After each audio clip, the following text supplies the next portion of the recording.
کہ حضور غوث پاک رضی اللہ تعالیٰ عنہ کے پاس ایک شخص آیا، آنے کے بعد کہنے لگا کہ حضور غوث پاک میں آپ کا مرید بننا چاہتا ہوں۔ حضور غوث پاک فرماتے ہیں بالکل بن جاؤ، لیکن وہ کہتا ہے حضور میری ایک شرط ہے، اگر آپ میری وہ شرط پوری کر لیتے ہیں تو میں پھر آپ کا مرید بن جاؤں گا۔ کیا شرط ہے مجھے بتاؤ تو میں آپ کو بتاؤں۔ کہنے لگا حضور میری عادت ہے کہ میں چوری کرتا ہوں، تو آپ کا مرید ہونے کے بعد بھی چوری کرتا رہوں گا، چوری نہیں چھوڑ سکتا۔ آپ نماز کے لیے کہیں نماز پڑھ لوں گا، آپ جس چیز کا حکم دیں میں وہ پوری کر لوں گا، لیکن چوری نہیں چھوڑ سکتا۔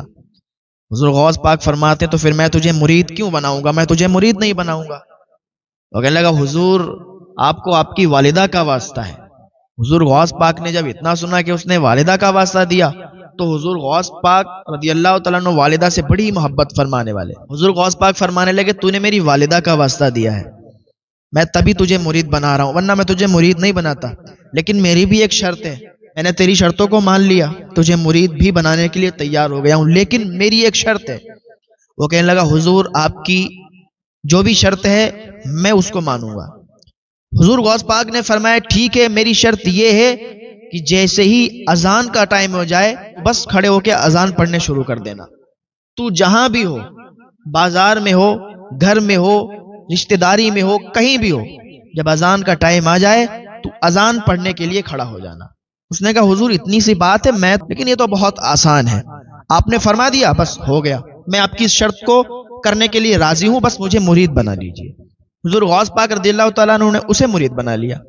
اب وہ حضور غوث پاک کا مرید ہو گیا۔ اب اس کا کام تو چوری کا تھا نا،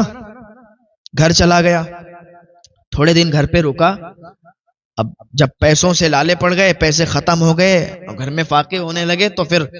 بیوی کہنے لگی کہ ایسا ہے آپ کچھ کام دھندا تو کرتے نہیں ہو، حضور غوث پاک کے مرید ہو کے آئے ہو، کچھ کام دھندا کر لو۔ تو اس نے کہا تجھے پتا نہیں ہے میں نے حضور غوث پاک سے یہ شرط رکھی ہے کہ میں چوری نہیں چھوڑ سکتا، اور آپ نے شرط مان بھی لی ہے، میں چوری کر کے لاؤں گا، چوری کر کے لاؤں گا، گھر چلاؤں گا، دیکھ کھانا بھی لاؤں گا، ہر چیز لاؤں گا۔ تو بیوی نے کہا ٹھیک ہے جیسی آپ کی مرضی، اگر آپ کی یہ شرط ہے کہ آپ چوری نہیں چھوڑیں گے، چوری کریں گے تو پھر جائیے اور چوری ہی کر کے لائیے، کیونکہ گھر تو چلانا ہے،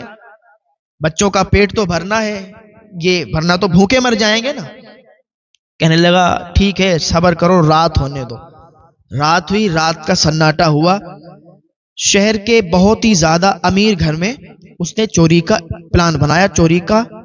وہ کرنے کا طریقہ سوچنے لگا کہ کس طریقے سے اس گھر میں جائیں اور چوری کر کے لائیں۔